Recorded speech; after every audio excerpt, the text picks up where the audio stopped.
writers, you're listening to the Kobo Writing Life podcast, where we bring you insights and inspiration for growing your self-publishing business. We're your hosts. I'm Stephanie. And I'm Joni. So in this week's episode, we talked to Kelly Jamieson, who is a hybrid author from Canada. She writes the kind of books that she loves to read, sexy romance with heat, humor, and emotion. Her writing has been described as emotionally complex, sweet and satisfying, and blisteringly sexy. She also loves to watch hockey. She's the author of the popular Heller Brothers hockey series, Aces hockey series, and the Rule of Three trilogy. So we talked to her about her latest series called Bears Hockey, which is loosely based on the Humboldt Broncos tragedy. And particularly during COVID times, we talked to her about self-care and how she manages to do that while also having a writing career. And we also had a really great conversation about what is so appealing about celebrities or athletes, particularly in the romance genre, and why so many people enjoy those kinds of stories. So it was a great conversation, and here's the interview. We're here with Kelly Jamieson today. Thank you so much for coming on today, Kelly. Thank you so much for having me. This is super fun. For anyone that is unfamiliar with your work, can you give us a little bit of information about yourself? I have been writing romance for a long time. I've been published since 2009. My books are on the steamy side of romance, and I write in a lot of different subgenres. I've written erotic romance. I've written a little bit of romantic suspense. And lately my books are more in the rom-com vein. So a lot lighter and more humor, I think. Can you tell us a bit about your publishing journey and how you started? Was your aim, are you a hybrid author? I believe you are. I am a hybrid author now. When I started, and it wasn't that long ago. It was 2009 when I was first published, but it seems like a million years in publishing.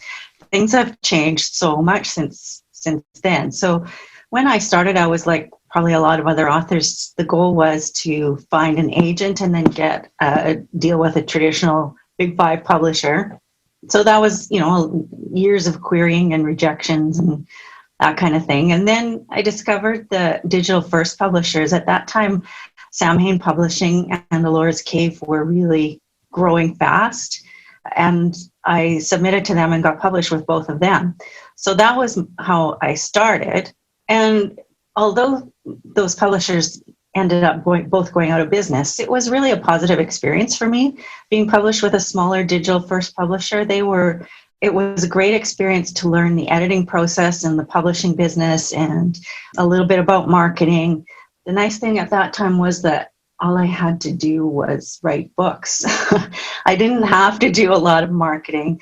I didn't have to find the editor, find the cover designer, do all the things, the uploading, the formatting, all that stuff. All I had to do was write books. I look back on those days fondly. But as I said, both of those publishers ended up going out of business. And right around that time, I got a contract with Love Swept, which is an imprint of Penguin Random House, biggest publisher in the world. So I was happy about that.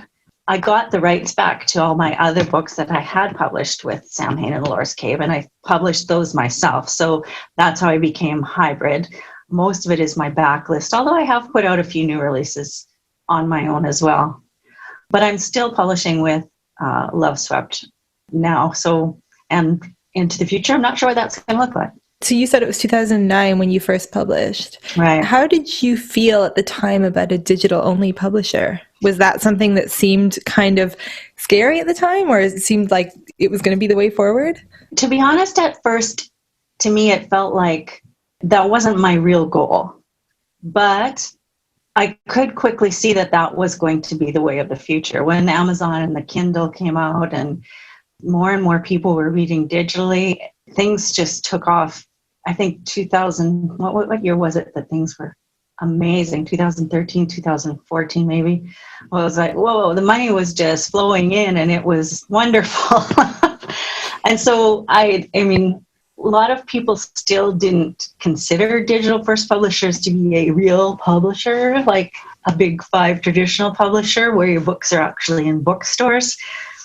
And that's a little hard to deal with sometimes when people are asking when you're going to, when will I be able to buy your book in the bookstore? When are you going to write a real book? When will those kinds of things? And Now, like romance, the romance genre in particular is probably about 80% digital. So it's so different now. Do you find that also with your traditionally published books, which I guess are most of them? Are they still mainly digital? They are only digital. Love Swept is a Really? digital only line. Okay. I mean, there are business reasons for it, which I understand, but again, it would be nice to have that print copy in my hands. It's nice. Readers like those, but that's the way that is. And honestly, it does very well. So Honestly, I think you were probably ahead of the curve at that point then, because I think you're right. I think people like to consume romance fast and in bulk, right? So digital is the way to yes, do that. You can carry it all with you and power through it really quickly. So it sounds like, yeah, that you were quite forward thinking. yeah, yeah. When you sell rights to a digital-only publisher, do they include your print rights too, or how does that work? They It do have does. the print rights. Oh, no. That's annoying. Yeah, yeah. My agent, we've talked about that and we've tried that, but no, they want the print rights. I have kept audio rights, so I've been doing that on my own, but they keep the print rights, even though they have no intention of ever publishing it in print. Oh, I didn't know that. Yeah. Do you find there's a big difference from like indie and traditional publishing for yourself, or like anything that surprises you that, let's say, indie publishing does that traditional publishing doesn't even consider?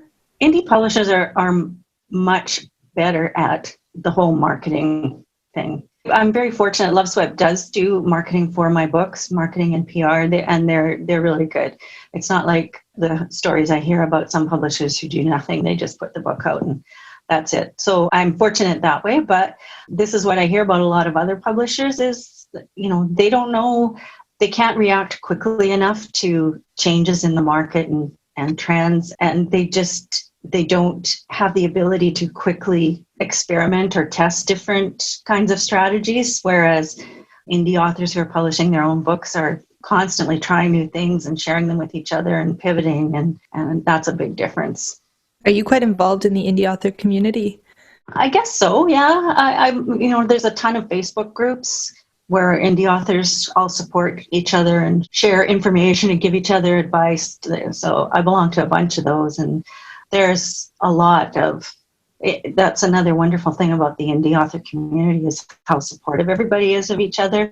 You can go into one of those groups and ask a question about anything, and somebody's going to know the answer. So it's a tremendous resource, and plus it's good to have people just to bounce ideas off of and vent to sometimes. This is something we hear over and over from authors on this podcast, is that the indie community is so supportive, and particularly the romance community. But I'm curious to know, when you're hybrid like you are, and you've done a lot of work with traditional publishers, is it really just you and your editor and maybe the marketing team at PRH? Or is there any kind of contact with other authors? Initially, there was a lot of contact with other authors. So, like, again, back in the days of Samhain, wow, well, that was a really close-knit group of authors. Some of my best author friends are still from that group of authors. And when I started with Love Swept, there was a group of us again that were, sharing information and advice. And I don't know if you're familiar with Love Swept and what's happened with them. They did say they were going out of business or closing down that imprint. A lot of authors have moved on to other, mostly indie publishing ventures. So we've kind of lost that. I don't know how many authors are actually still left at Love Swept besides me. So we don't have that kind of group there anymore. What's your kind of approach to social media? Do you kind of be on everything, or do you kind of keep it minimal to like one or two specific platforms that you feel like you can connect the best with both authors and readers? I probably try to do too much, but Facebook is where the majority of my readers are. So I'm on Facebook. I'm not heavily into Facebook. Twitter is my love, and I probably spend too much time on Twitter. And some people don't like it because they figure you can't sell books there, but I have sold books there. I know I have, and I've sold books for other authors there too. There's a lot of word of mouth if you build a sort of a community or build relationships with other authors and readers there. And I'm trying to be better at Instagram because I know that there are younger readers there. And I would love to get my books in the hands of younger readers. I know my demographic is a slightly older group, but I'm trying to use Instagram for that. So getting better at that, I hope. I do find that Twitter kind of gives the best romance recommendations when you're like on a thread and then you see everyone chiming in. So I will say that I do like books from Twitter. I think the thing is you can't be shouting about, hey, my book is out now and it's $4.99 at wherever, like that. People scroll past that, but when they see authors engaging and recommending books to each other or talking about their writing like really process, specific, I want this in a book. Yeah. Romance Twitter is great. Yeah, I think so. So let's switch a little gears. I'm interested in your writing process. Does it differ per book, or do you kind of have the same, like, this is how I write a book every time? Pretty much the same every time. I'm not a plotter, but I do have a sort of a roadmap of where I want to go. For me, it all starts with the characters. That's what I have to figure out before I start anything else. I have to figure out my characters. I don't do like a big detailed character kind of sketch thing with, down to their, favorite kind of soap or toothpaste. So for me, I start at a bigger picture level, and basically I want to know what's the wound or the thing that happened in their past that they're trying to, or that they will have to try to overcome. What's preventing them from being their best person and finding love? And once I have that figured out, I kind of know what some turning points are going to be in the story, what's going to have to challenge that. And that's all I really plan. So after that, I get into their heads and I just let them kind of take over the plot. And you've written over 50 books, is that right? Yes. That's a lot. That's amazing. I know. Has your process changed over time? Have you gotten faster? I've gotten a lot slower. Oh, really? And sometimes it's hard to know why. I think when I first started writing, I didn't know anything about editing. I didn't know anything about turning points. I didn't know anything about beats. I just wrote the story. And I mean, for the most part, luckily, they kind of turned out.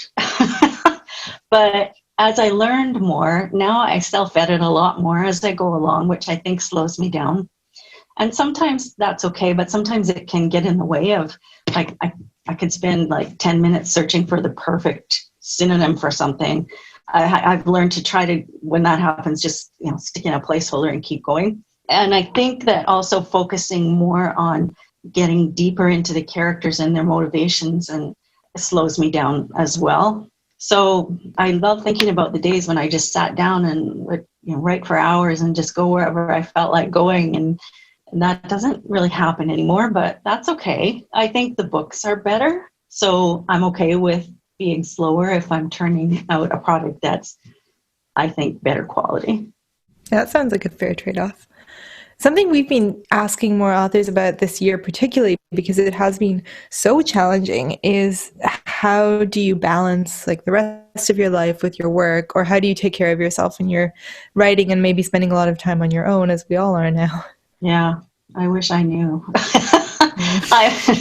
The last year has been rough. Like, it's been, for me, it's been really rough. I talked to a lot of author friends, and I think we're all experiencing it differently, but for some of us, for me, it's been really not a productive year. Like, I've had a hard time concentrating. I've had a hard time making myself sit down and actually write. I'm just distracted by so many other things that are going on in the world. So I don't know what the answer is. I've spent way too much time laying on my couch thinking about writing and not actually writing. And yet I have other author friends who have said, well, if I'm stuck at home, I'm going to use this time, and they're just writing like crazy, and I'm envious of that, but that wasn't my experience. I feel like it's getting better lately. So, but this year has definitely been hard, and hard for lots of people. I think it has to be okay. Like, I know some people were really productive this year, but it's been crazy. So many terrible things have happened. Like, it has to be okay that some people did not manage to churn out a ton of books this year. And I have to remind myself of that too. Like, we can't, I'd love to be productive all the time, every day, but we're going through terrible things right now. And I have to remind myself, like, survival is pretty important too. So if we're doing that, we're doing okay. Yeah. And NaNoWriMo, we all tried to do at Kobo, and that was, the U.S. election took up a full week. Yes. I know I didn't do anything other than scroll through the news that week. Yeah, yeah. And it's just been, 2020 has just been 12 months of that, pretty much. But But you did have a book come out in December. Yes. So the Bear Hockey series. Can you tell us a little bit about this new series that you had released? So it's going to be a 3-book series, standalone novels, but connected. And the premise behind all of the 3 stories is loosely based on, I don't know if you'll recall, the Humboldt Broncos tragedy that happened back in 2018 where their hockey bus crashed. And I think it was 16 people died in that accident, which it's a terrible tragedy to base a light and fun rom-com on. But the premise is that the 3 hockey heroes of these stories were all on that bus. All of them were pegged to get drafted and make it into the NHL, but then because of the crash, it impacted their lives in different ways. They all do make it into the NHL, and they all end up playing on the same team, but they all take different paths to get there. And I have a lot of things to overcome as they do that. So now we have our sports romance questions. As a romance reader, I don't follow sports at all, but like I love to read a sports romance. Why do you think people are so interested in reading about sports and romance, basically? I think that I have thought about this, and I think that a sports hero, like an athlete hero, has the potential to embody a lot of the kinds of characteristics and qualities that we want to see in a romance hero. They always are someone who is very determined, who perseveres.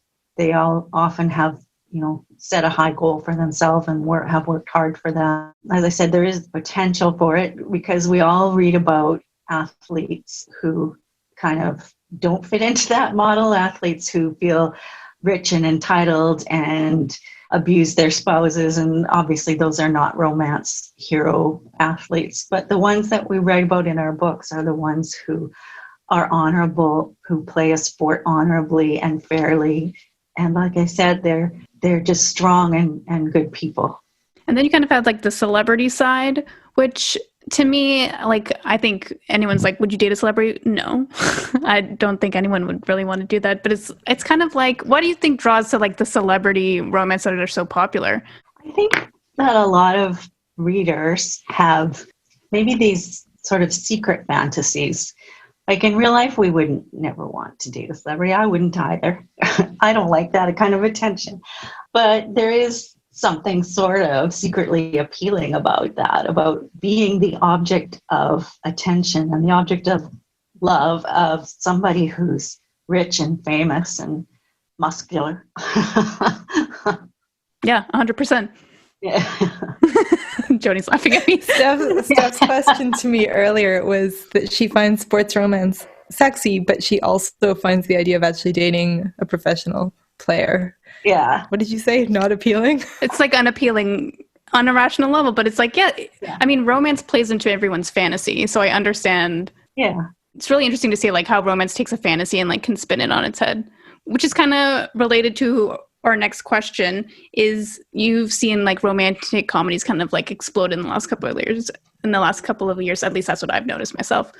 Yeah. Where do you see like anything coming up for romance genre in a whole in the next couple of years, like a new genre that's really going to explode inside of romance? It's kind of hard to say, obviously. Yeah, but super hard to predict that kind of stuff. I don't know, but I had a feeling about 4 years ago when things got kind of dark politically, especially down in the US, that more lighthearted and fantasy kinds of stories would be appealing to people.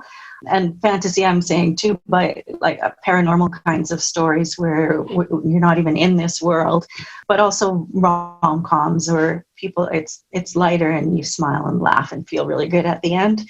I kind of thought that might happen. So, I mean, going forward, who knows? But I'm hearing that paranormal stuff might be still going strong and people still want to read those kinds of worlds, different worlds. Really fantasy stuff. We're hearing that too. Yeah, it's definitely true for Kobo. Would you consider branching out into that kind of area, paranormal? Yes. Yeah. Oh. I mean, I don't read a lot of paranormal and it's never been my thing, but I have this idea that I've been playing around with, so I might give it a shot. Why not, right? Yeah. What are your favorite romances? If someone had to ask you to recommend a few to some people, what would you pick? Like actual titles? Yeah, or like even like could be like this author is really good or anything. Yeah, because I have like so many. It would be so hard. I write romance, but I'm a voracious romance reader too, and it kind of changes over time. Like I get really kind of hooked. Right now, I'm just all in on Christina Lauren. She's good at Instagram.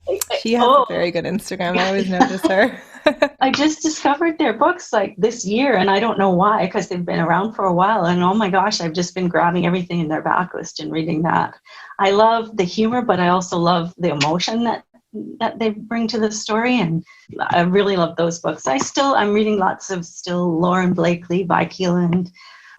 Those are a few that I read right now. Who else? I love Elle Kennedy. Big fan of her at the office. Yeah. Another hockey author, but I like her books too. Serena Bowen also are good. Gosh, there's so many. I think that's a good list. That's a good list to start out. Are you a big sports fan yourself? Only hockey. I can watch a football game, but I don't really understand what's going on. And baseball is kind of, no offense to baseball lovers, but hockey's, and I don't know why, it's just always been a part of my life growing up in Canada.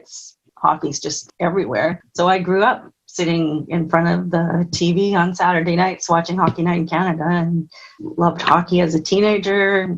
My boyfriend played hockey, so I went to his games. And, it's just always been there. So I am a big hockey fan. And I know you've just had a book come out, but what can readers expect from you next? So next, I'm hoping, will be the third book in the Bears hockey series, which is tentatively called Talk Hockey to Me. I do not know a release date or anything yet, but it is done and it is with my editor. And after that, I have a few other things. I might go back to my erotic romance roots. I have a story idea that I've been wanting to work on for that. And like I said, this other possibly paranormal idea. So hopefully that's what will be coming in 2021. I don't know if this is something that is more handled by your publisher, but I'm interested to know, do you find that it's different marketing erotic romance versus your other stuff? I know this is something that comes up quite a lot. Well, I don't know if I can actually answer that question, because a lot of my erotic romances originally came out years ago, and then I re-released them on my own, but not as a new release. So, occasionally I promote them a little bit, or I do a sale and I, put the one on for free or a 99-cent sale and try to get a book bub, which is great. Then they have an erotic romance category that works. But I haven't released an erotic romance for so long. I don't know if it would be different. Do you find I think it has to do with Facebook. Yeah. Do you find that your readers overlap between your different like erotic and contemporaries? Some of them do. Yeah. I guess that's hard to track, but I'm always curious if you're able to see into that kind of thing. Yeah. So you can, and sometimes I know that some do for sure, because, and even it goes both ways. Like I started off, that's when a lot of my diehard core of readers, that's how they found me and followed me to my hockey romance and contemporary romance. And I've had, as I'm putting one of my old erotic books on sale, people saying, I didn't know you wrote Menage a Trois. I got to go get this. So there is some overlap. This is kind of a big question, but what do you think is the best thing that you've done for your writing career? That's hard question. I think just writing. It sounds so simple and obvious, but just writing and writing and writing. Even when I started off, I wrote a lot of books that didn't get published, but I don't ever see those as a waste of time, because you learn and you improve every time that you write something. So just keep writing and learning. I try to learn from everything. Like I try to learn from the editing process that I go through, which has gotten easier over the years. I try to learn from other authors. When I read other books that I love, I try to learn from how they write, or, a metaphor that they've used. And I think, oh, that's beautiful. I'm always trying to learn and make my writing better and keep writing. That's great advice. And then where can listeners find you online? Well, I'm pretty much everywhere online. Obviously, we talked about social media. I'm on Facebook, I'm on Twitter, I'm on Instagram, I'm on Pinterest. I kind of like Pinterest. I love Pinterest. Yeah. Maybe a little too much, but I like using Pinterest for inspiration boards for my stories. So, readers can always check out those to see what inspired me for characters or settings or whatever. I blog infrequently, but I try to blog because I know that not everybody is on Facebook and Twitter. So I do have a blog at my website that I blog there sometimes about what's happening with me. And of course I have a newsletter. And we'll make sure we share all those links when we post the episode. Thank you for joining us today, Kelly. Thank you so much. This has been fun. I love talking about writing and books. Thank you. We love it too. It's one of the fun parts of the job. Yeah, no doubt. Awesome. Thank you for listening to the Kobo Writing Life podcast. If you're looking for Kelly's books, we will have a link to them on our blog. Or if you're interested in learning how to grow your sales, visit kobowritinglife.com. And also, if you enjoyed listening to our podcast, don't forget to rate, review, and subscribe because it helps other listeners find our podcast. This podcast was produced by Joni DiPlacido and Stephanie McGrath with help from Rachel Wharton. Editing is done by Kelly Robotham. Music is provided by Tearjerker, and big thanks to Kelly Jamieson for being a guest today. If you're ready to start your self-publishing journey today, sign up for free at kobo.com/writinglife. Until next time, happy writing.